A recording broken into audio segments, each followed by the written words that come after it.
Fuel Cell Research Center, more than anything, is a group of people who are working on trying to make fuel cells a commercial success.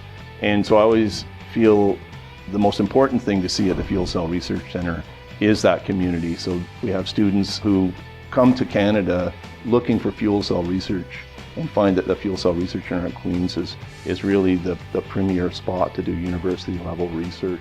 This is a system that was put together by some fourth-year mechanical engineering students as a design project. And basically what they did was took a radio-controlled car and turned it into a fuel cell car.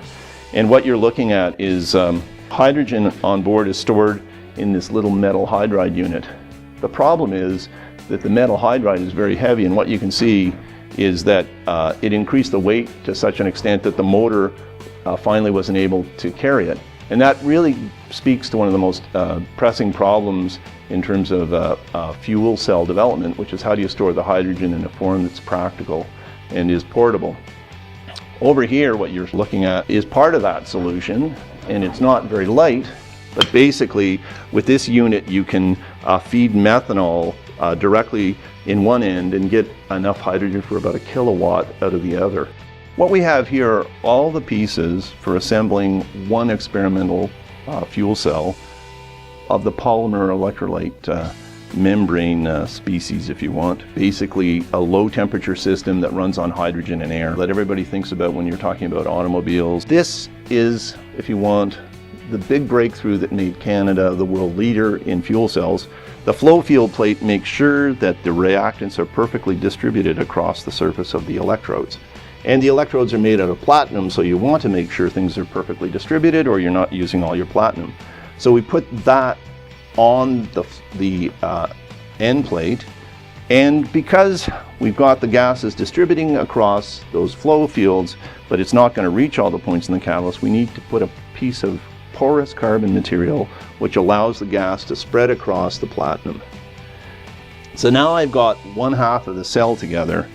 Now what we're looking at is what's often referred to as the heart of a fuel cell.